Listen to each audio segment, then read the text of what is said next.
وہ صدقہ کر سکتا ہو تو صدقہ مال کا بھی ہو سکتا ہے، وہ صدقہ بات کا بھی ہو سکتا ہے، وہ صدقہ کسی کو اچھی بات کہنا، کسی کی بھلائی کرنا، یہ ساری چیزیں ہم پہلے پڑھ چکے ہیں۔ تو یہ جتنے بھی صدقات ہیں، وہ مالی ہوں، وہ قولی ہوں، فعلی ہوں، یہ جتنے بھی صدقات ہیں، یہ صدقے، یہ صدقہ اس میں مالی خاص طور پر یہ گناہوں کو مٹا دیتا ہے، گناہوں کو ختم کر دیتا ہے۔ جس طرح آگ پانی کے ذریعے آگ ختم ہو جاتی، پانی آگ کو ختم کر دیتا ہے۔ اور اس کے بعد وصلاۃ الرجل، اور نماز پڑھنا انسان کا، فی جوف اللیل، جوف کا ویسے معنی تو پیٹ ہوتا ہے، تو یہاں پیٹ سے مراد وسط ہے، درمیانی شب، لیل شب رات، یعنی رات میں نماز پڑھنا، تہجد کی نماز یہاں سے مراد ہے۔ ثم تلا، پھر اللہ کے رسول صلی اللہ علیہ وسلم نے آیت مبارکہ پڑھی جو سورہ سجدہ کی ہے، تتجافى جنوبهم عن المضاجع حتى بلغ يعملون۔ آپ نے وہ آیت پڑھی، اور یہ ایک آیت نہیں پڑھی، دو آیتیں پڑھی، یہاں تک کہ آپ پہنچ گئے یعملون تک۔ تتجافى جنوبهم عن المضاجع يدعون ربهم خوفا وطمعا ومما رزقناهم ينفقون فلا تعلم نفس ما اخفي لهم من قرة اعين جزاء بما كانوا يعملون۔ یہ سورہ سجدہ کی 16 اور 17 نمبر آیت ہے، یہ دونوں آیتوں کو تلاوت کیا، اور یہاں پر حدیث کے اندر پوری دو آیتوں کا تذکرہ نہیں کیا گیا، ابتدا بتائی گئی ہے، اور جہاں پر آپ نے اس آیت کو ختم کیا وہ بتایا گیا ہے۔ الا اخبرک براس الامر وعمودہ وذروۃ سنامہ۔ اس کے بعد اللہ کے رسول صلی اللہ علیہ وسلم فرماتے ہیں، الا اخبرک براس الامر، کیا میں نہ آپ کو بتا دوں جو سب سے بڑا کام ہے، اصل کام ہے، جو جڑ ہے اسلام کی، وعمود ہی، اور اس کا ستون، وذروۃ سنامہ ہی، اور چوٹی، سب سے اونچی چوٹی، اور ذروۃ سنام، سنام کہتے ہیں کوہان کو، اونٹ کی کوہان کو۔ تو یہ بھی آپ نے سوال کیا کہ میں آپ کو اسلام کی جو اصل ہے، جو جڑ ہے، اس کے بارے میں نہ بتا دوں، یہ کہ سارے معاملے میں دین کی جو جڑ ہے اس کے بارے میں نہ بتا دوں، اور اس کے عمود کے بارے میں، ستون کے بارے میں، اور اس کی سب سے اونچی چوٹی کے بارے میں نہ خبر دے دوں آپ کو۔ تو سیدنا معاذ بن جبل رضی اللہ تعالیٰ عنہ فرماتے ہیں، بلا یا رسول اللہ، کیوں نہیں، آپ مجھے ضرور بتائیے۔ تو پھر اللہ کے رسول صلی اللہ علیہ وسلم بتاتے ہیں، راس الامر الاسلام، کہ سب سے اونچی چوٹی، سب سے اصل کام، سب سے اساسی کام اسلام کے اندر وہ اسلام ہے، اسلام لانا، تسلیم کرنا، مسلمان ہونا، اسلام میں داخل ہونا۔ وعمودہ الصلاۃ، اور اس کا ستون، اس کا پلر، اس ضابطہ حیات کی اصل بنیاد وہ اسلام ہے، اور اس عمارت کو قائم رکھنے کے لیے جو اس کا پلر ہے، جو اس کا ستون ہے، وہ نماز ہے، اور اس کی چوٹی وذروۃ سنامہ الجہاد، اور اس کی چوٹی جو ہے وہ جہاد ہے۔ جو سب سے اونچا کام ہے دین کے اندر وہ اللہ کے راستے میں جہاد کرنا ہے، قتال کرنا ہے۔ ثم قال، پھر آپ صلی اللہ علیہ وسلم نے ارشاد فرمایا، الا اخبرک بملاک ذلک کلہ، کیا میں آپ کو ان تمام چیزیں جو پہلے بتا چکا ہوں ان کے حصول کا ذریعہ نہ بتا دوں، جو جس کے اوپر ان تمام چیزوں کا دار و مدار ہے وہ نہ بتا دوں میں آپ کو؟ تو صحابی رسول فرماتے ہیں قلت بلا یا رسول اللہ صلی اللہ علیہ وآلہ وسلم، تو میں نے فرمایا کیوں نہیں اللہ کے رسول، ضرور بتائیے۔ تو اللہ کے رسول صلی اللہ علیہ وسلم بعض دفعہ عملی طور پر بھی بتاتے تھے، ایک تو ہے کہ زبانی طور پر بتاتے تھے اور بعض دفعہ عملی طور پر بھی بتاتے تھے، بات کو واضح کرنے کے لیے، کسی چیز کی زیادہ وضاحت کرنے کے لیے اس کو عملی طور پر بھی بتانا ضروری ہے۔ تو اللہ کے رسول صلی اللہ علیہ وسلم یہاں پر بھی عمل کے ذریعے آپ کو سمجھانا چاہ رہے ہیں، امت کو سمجھانا چاہ رہے ہیں۔ فَأَخَذَ بِلِسَانِهِ، اللہ کے رسول صلی اللہ علیہ وسلم نے اپنی زبان مبارک کو پکڑا، فَأَخَذَ پکڑا، بِلِسَانِهِ اپنی زبان کو، باقاعدہ آپ نے اپنی زبان کو اپنے ہاتھ مبارک سے پکڑا اور بتایا اور فرمایا وَقَالَ كُفَّ عَلَيْكَ هَذَا، اس کے اوپر کنٹرول رکھو، اس کو قابو میں رکھو، اس کے اوپر ضبط رکھو اپنا، اس کے اوپر آپ کا کنٹرول ہونا چاہیے۔ قلت، صحابی رسول فرماتے ہیں میں نے کہا یا نبی اللہ، اے اللہ کے پیارے حبیب صلی اللہ علیہ وسلم، وَإِنَّا، اور بے شک ہم، لَمُؤَاخَذُونَ بِمَا نَتَكَلَّمُ بِهِ، لَمُؤَاخَذُونَ، کیا ہمارا مؤاخذہ ہوگا، ہماری پکڑ ہوگی، ہم سے پوچھا جائے گا، بِمَا نَتَكَلَّمُ بِهِ، جو کچھ بھی ہم بات کرتے ہیں، جو کچھ بھی ہم کلام کرتے ہیں، جو کچھ بھی ہم زبان سے ادا کرتے ہیں، اس سب کے بارے میں ہم سے پوچھا جائے گا۔ اللہ کے رسول صلی اللہ علیہ وسلم فرماتے ہیں فقال ثقلتک امک یا معاذ، اے معاذ، آپ کی والدہ محترمہ آپ کو گم پائے،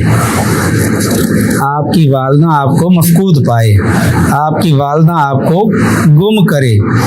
اور اس سے مراد بظاہر ہر موت کی دعا ہے، مگر عام طور پر یہ عربی محاورہ ہے، اس سے مراد موت نہیں ہے بلکہ کسی کی غفلت، جو آدمی غفلت میں اس کو تنبیہ کرنا، اور کبھی کبھی یہ اظہار تعجب کے لیے بھی ہوتا ہے کہ بڑی عجیب بات ہے کہ آپ کو اس چیز کا نہیں پتہ، آپ کو یہ نہیں معلوم اور آپ یہ سوال کر رہے ہیں۔ تو یہاں پر بھی یہی مراد ہے کہ اظہار تعجب کے لیے ہے یا تنبیہ کرنے کے لیے ہے کہ آپ کی ماں آپ کو گم پائے، موت مراد نہیں ہے اس کے معنی۔ اور پھر آپ پوچھتے ہیں، سوال کرتے ہیں حل یکب الناس فی النار علی وجوہہم،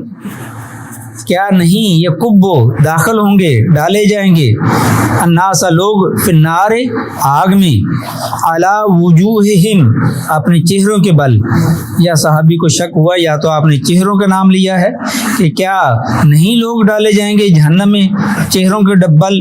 او قال علی مناخرہم، یا آپ نے نتھنوں کے بل، ناک کے بل، معنی تو ایک ہی ہے لیکن الفاظ مختلف ہیں۔ اور یہ صحابہ کرام کی امانت ہے دین کے بارے میں کہ اگر کسی بات میں، کسی کلمے میں شک پڑ جاتا تھا تھوڑا سا بھی کہ آپ نے یا تو یہ کہا ہے یا یہ کہا ہے، تو ان دونوں لفظوں کو ذکر کر دیتے تھے، یا آپ نے یہ جملہ استعمال کیا یا یہ لفظ استعمال کیا ہے یا یہ کیا ہے، تو یا تو یہ کہا ہے یا یہ کہا ہے، معنی دونوں کا ایک ہے کہ چہرے کے بل مثلا ذلیل کر کے ڈالنا، چہرے کے بل ڈالنا آپ نے کہا، یا آپ نے کہا ہے ناک کے بل، تو چہرہ اور ناک ایک ہی چیز ہے، لیکن الفاظ کی امانت ہے کہ جو کہا ہے وہ ادا کرنے کی کوشش کرتے ہیں کہ کیا لوگ نہیں ڈالے جائیں گے جہنم میں اپنے چہروں کے بل، اپنے منہ کے بل، اپنے ناک کے بل، الا حصائد السنتہم، مگر اپنی زبانوں کی کھیتی کی وجہ سے،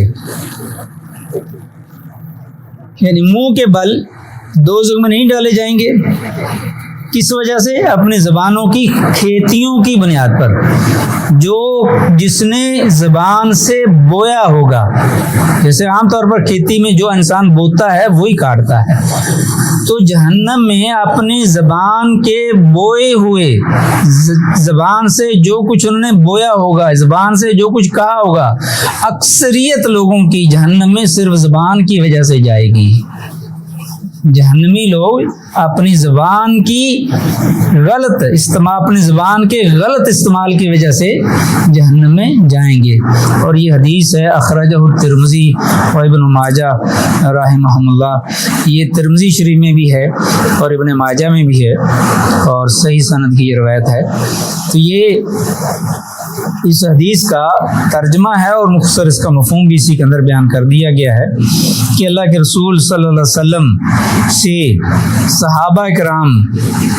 کا حرص دیکھیے، آپ کا طمع دیکھیے، جنت کا شوق دیکھیے، جہنم سے بچنے کی آپ کی استعداد دیکھیے، کوشش دیکھیے کہ سب سے پہلے صحابہ کرام میں اکثریت تھی، اور یہاں پر معاذ بن جبل رضی اللہ تعالیٰ، جیسے میں نے کہا کہ وہ ان کو یہ بات کہ میں جنت میں کیسے جاؤں گا، اس کی وجہ سے وہ بیمار ہو گئے تھے، اس کی وجہ سے وہ کمزور ہو گئے تھے، اس کی وجہ سے وہ غمزدہ رہتے تھے کہ جنت میں کیسے جاؤں گا، جنت میں کیا طریقہ ہے جانے کا، جنت کیسے ملے گی، چونکہ قرآن کو دل سے پڑھتے تھے، قرآن جو پڑھتے تھے اس پر عمل کرنے کی کوشش کرتے تھے، اور قرآن میں یہ واضح ہے من زحزح عن النار وادخل الجنہ فقد فاز، جو جہنم سے بچا لیا گیا